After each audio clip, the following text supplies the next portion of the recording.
రాష్ట్రంలో కూటమి పార్టీల నేతలే కీచకులుగా మారి మహిళా ప్రాణాలను వారి ఆత్మగౌరవాన్ని హరిస్తున్నారని ఎమ్మెల్సీ వరద కళ్యాణి ఆగ్రహం వ్యక్తం చేశారు. విశాఖపట్నం వైసీపీ పార్టీ కార్యాలయంలో మీడియాతో మాట్లాడారు.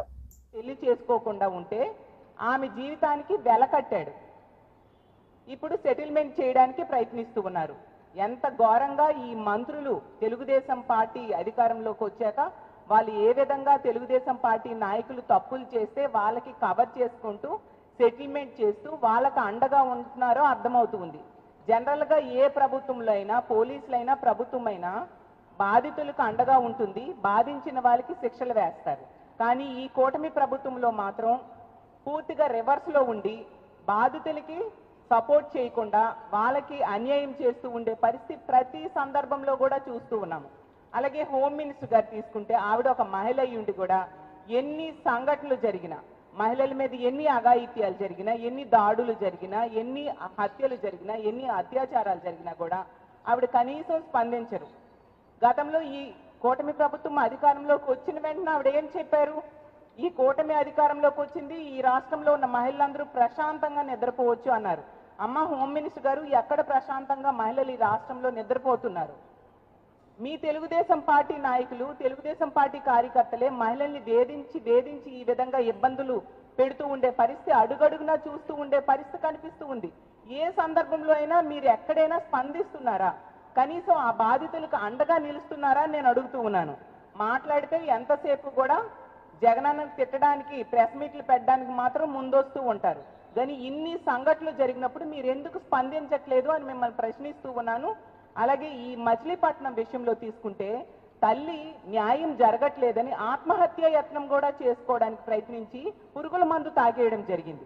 పోలీస్ స్టేషన్ ఎదురుగానే పోలీసులు సకాలంలో స్పందించి హాస్పిటల్లో జాయిన్ చేయడంతో ఆమె ప్రాణాలతో బ్రతికింది. ఈరోజు అంటే వాళ్ళు ఎంత బాధపడ్డారు, తమ ప్రాణాలనే తీసుకోవడానికి ప్రయత్నిస్తూ ఉన్నారంటే ఎంతగా వాళ్ళు అన్యాయానికి గురవుతున్నారు ఈ కూటమి ప్రభుత్వంలో తెలుగుదేశం పార్టీ నాయకుల వల్ల అనే విషయాన్ని ఈ రాష్ట్ర ప్రజలు అర్థం చేసుకోవచ్చు. కొల్లి రవీంద్ర గారు ఎంత దారుణంగా ఒక మంత్రి స్థానంలో ఉండి, ఒక బాధ్యతాయుతమైన స్థానంలో ఉండి ఈ విధంగా చేయడం ఎంతవరకు సమంజసం? ఆ అమ్మాయికి న్యాయం చేయాల్సిన అవసరం లేదా అని నేను అడుగుతూ ఉన్నాను. ఎన్ని సంఘటనలు జరిగినా, మహిళలకు అన్యాయం జరిగినప్పుడైనా, మహిళల మీద దాడులు జరిగినప్పుడైనా, ఏం జరిగినప్పుడు కూడా ముఖ్యమంత్రి గారు కనీసం స్పందించరు. మాట్లాడితే స్టేట్మెంట్స్ మాత్రమే ఇస్తారు. మహిళల మీద ఎవరైనా మహిళల మీద చెయ్యి వేస్తే అదే వాళ్ళకి చివరి రోజు అని చెప్తారు.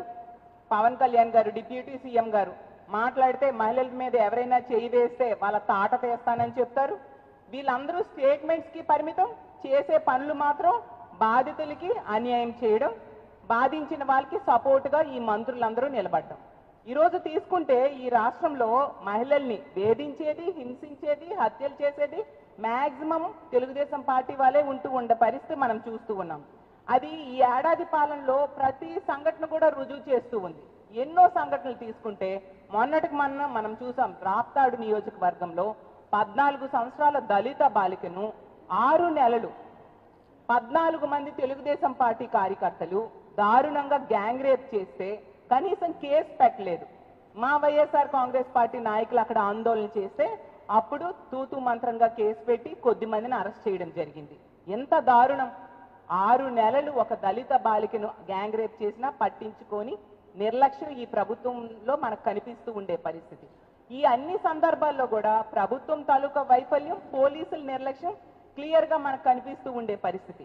గతంలో కొద్ది రోజుల ముందు చూస్తే 2 నెలల క్రితం అనుకుంటాను, రాజమండ్రిలో ఒక ఫార్మసీ విద్యార్థిని టీడీపీ నేత తాలూకా బంధువు అయిన దీపక్ అనే వ్యక్తి, కిమ్స్ హాస్పిటల్లో ఏజీఎంగా పనిచేస్తూ ఉన్న వ్యక్తి ఎంత దారుణంగా మోసం చేయడంతో ఆవిడ ఆత్మహత్య చేసుకోవడం జరిగింది. 2-3 రోజులు ఆవిడ హాస్పిటల్లో ప్రాణాలతో పోరాటం చేసి చనిపోయింది. ఆ సందర్భంలో కూడా ఆ బాధితురాలికి ప్రభుత్వం ఏ కోసనా కూడా అండగా నిలబడలేదు. ప్రభుత్వం నుంచి ఒక పరామర్శ కూడా ఆ కుటుంబానికి లేని పరిస్థితి మనం చూసాం. అలాగే తీసుకుంటే తిరువూరులో గిరిజన మహిళను టీడీపీ లీడర్ రమేష్ అనే వ్యక్తి లోబర్చుకోవడానికి ప్రయత్నించిన ఆడియో కూడా బయటకు వచ్చింది. అయినా కూడా అంత పబ్లిక్గా ఆడియో బయటకు వచ్చినా కూడా కనీసం అతని మీద ఎటువంటి కేసు లేదు, ఎటువంటి చర్యలు లేని పరిస్థితి మనం చూసాం. అలాగే గుంటూరు జిల్లా తెనాలిలో తీసుకుంటే సహానా అనే దళిత యువతిని టీడీపీ రౌడీ షీటర్ నవీన్ అనే వ్యక్తి దారుణంగా కొట్టి బ్రెయిన్ డెడ్ అయ్యేట్టుగా చేయడం జరిగింది. ఆమె హాస్పిటల్లో ప్రాణాలతో పోరాడి చనిపోవడం జరిగింది. ఆ సంఘటనలో ముఖ్యమంత్రి గారు అదే జిల్లాలో నివాసం ఉండి కూడా కనీసం ఎటువంటి స్పందన ప్రభుత్వం నుంచి లేని పరిస్థితి. చివరికి జగనన్న అక్కడ హాస్పిటల్కి వెళ్ళి ఆ అమ్మాయి కుటుంబాన్ని పరామర్శ చేసినంత వరకు కూడా ప్రభుత్వం కనీసం స్పందించని పరిస్థితి ఈ రాష్ట్రంలో నెలకొని ఉంది.